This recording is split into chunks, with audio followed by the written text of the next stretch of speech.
Well, welcome back to our daily Bible reading plan. Today is December 31st. It's kind of a happy day, a day that we need to say, man, we did it. We went through the whole of the Word of God. You know, that's such a huge undertaking. And so there's kind of the joy of that, and there's the sort of sadness of it being done. This has been part of our lives for a year now. And reading through the whole Bible is a pretty big deal. And you know, we've been here every single day. We have read, I think, every single word, except where Logan and I maybe messed up. There may be little parts here and there we missed. I don't know. But you did it. I'm proud of you. I'm so proud of you for sticking with it. You know, going through the entire Bible in a year is a lot. And I am really, really proud. I'm really glad that you've done it with us. So today we're going to read the end of everything. We're going to read Malachi 3 and 4. We're going to read Revelation 22.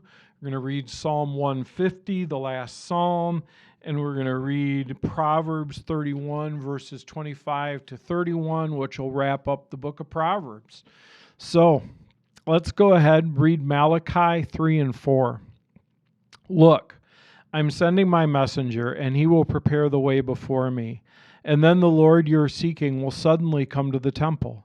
The messenger of the covenant, whom you look for so eagerly, is surely coming, says the Lord of heaven's armies.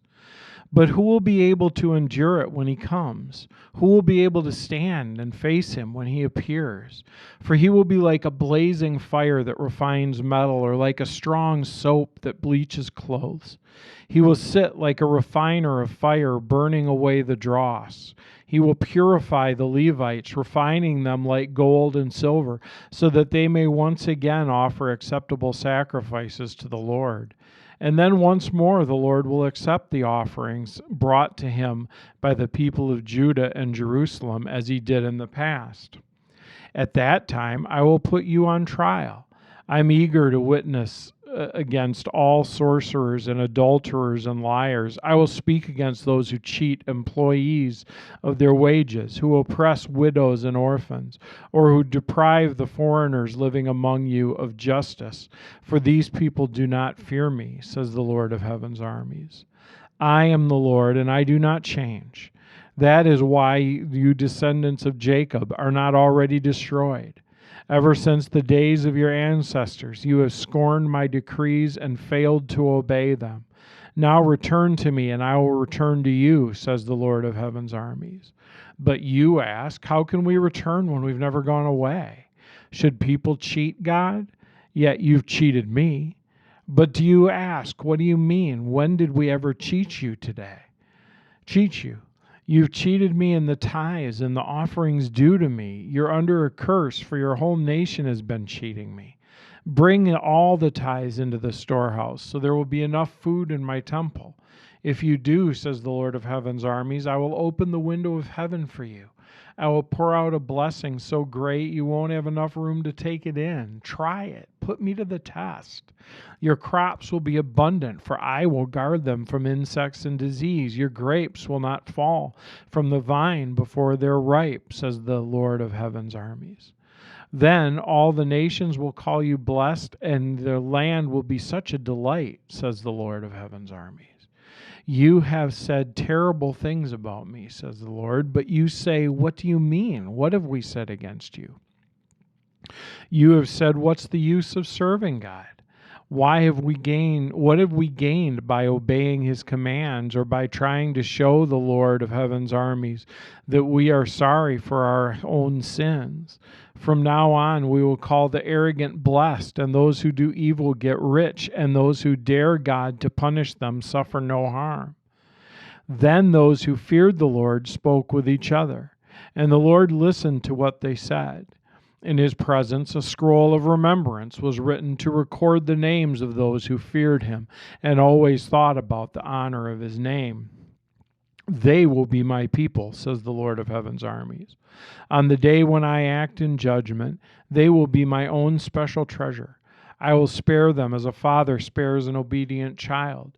And then you will again see the difference between the righteous and the wicked, between those who serve God and those who do not. The Lord of heaven's armies says the day of judgment is coming, burning like a furnace. On that day, the arrogant and the wicked will be burned up like straw. They will be consumed, roots, branches, and all. But for you who fear my name, the Son of Righteousness will shine with healing in his wings. And you will go free, leaping with joy like calves out to pasture. On the day when I act, you will tread upon the wicked as if they were dust under your feet, says the Lord of heaven's armies.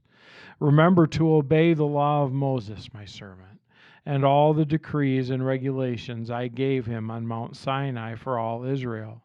Look, I am sending you the prophet Elijah before the great and dreadful day of the Lord arrives. His preaching will turn the hearts of the fathers to their children, and the hearts of children to their fathers. Otherwise, I will come and strike the land with a curse. And that's the end of Malachi. It's the end of the Old Testament. It's interesting that leads into hundreds of years of silence between the Old Testament and the New Testament. We don't have any record of God communicating with his people, and it's interesting that it ends there saying, I'm going to send Elijah, and John the Baptist ends up taking that role on and being that prophet. But we need to jump forward to the end of the New Testament. Revelation chapter 22. Then the angel showed me a river with the water of life, clear as crystal, flowing from the throne of God and of the Lamb. It flowed down the center of Main Street.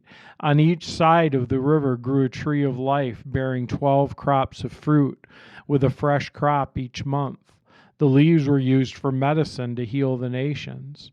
No longer will there be a curse upon anything, for the throne of God and the Lamb will be there, and his servants will worship him. And they will see his face, and his name will be written on their foreheads, and there will be no night there, no need for lamps or sun. For the Lord God will shine on them, and they will reign forever and ever. And then the angel said to me, everything you've heard and seen is trustworthy and true. The Lord God inspires his prophets, has sent his angel to tell his people what will happen soon. Look, I'm coming soon. Blessed are those who obey the words of prophecy written in this book. I, John, am the one who heard and saw all these things. And when I saw and heard them, I fell down to worship at the feet of the angel who showed them to me. But he said, no, don't worship me. I am a servant of God just like you and your brothers, the prophets, as well as all who obey what is written in this book. Worship God only. And then he instructed me, do not seal up the prophetic words in this book, for the time is near. Let the one who is doing harm continue to do harm. Let the one who is vile continue to be vile.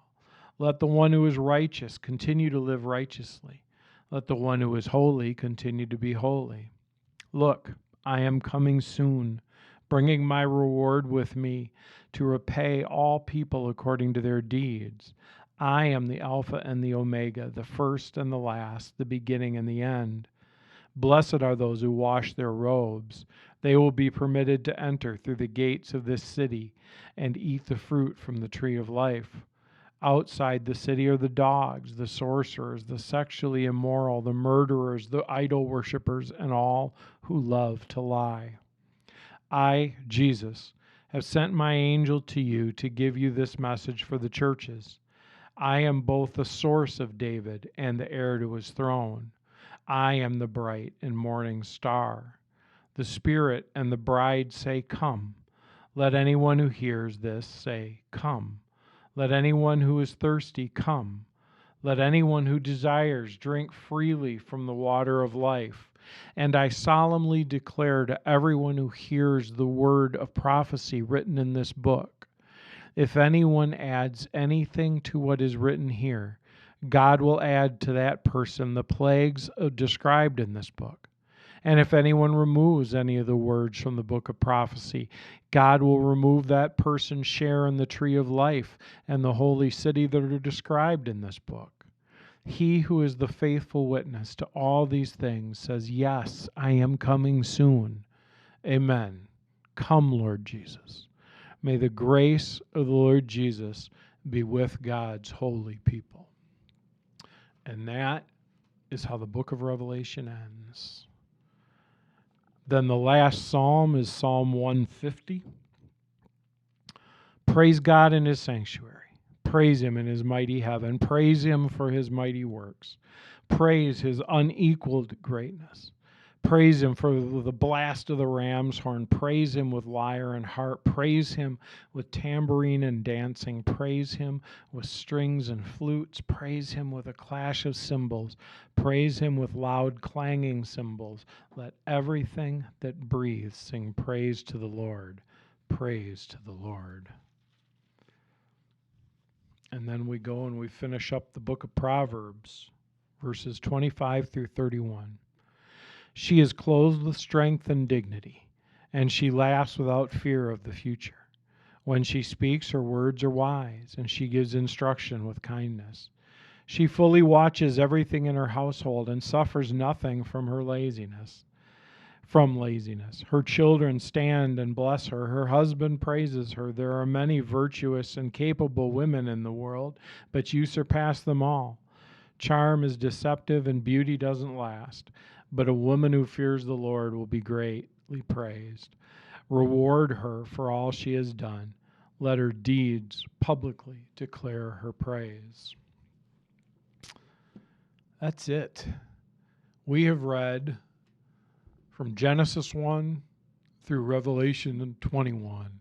And that's just awesome.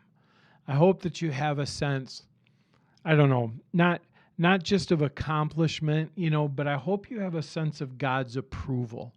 God gave us this word so that we can spend time in it together. I think that God's intention is that we do things together with his word, but more importantly, that we can spend time with him in it.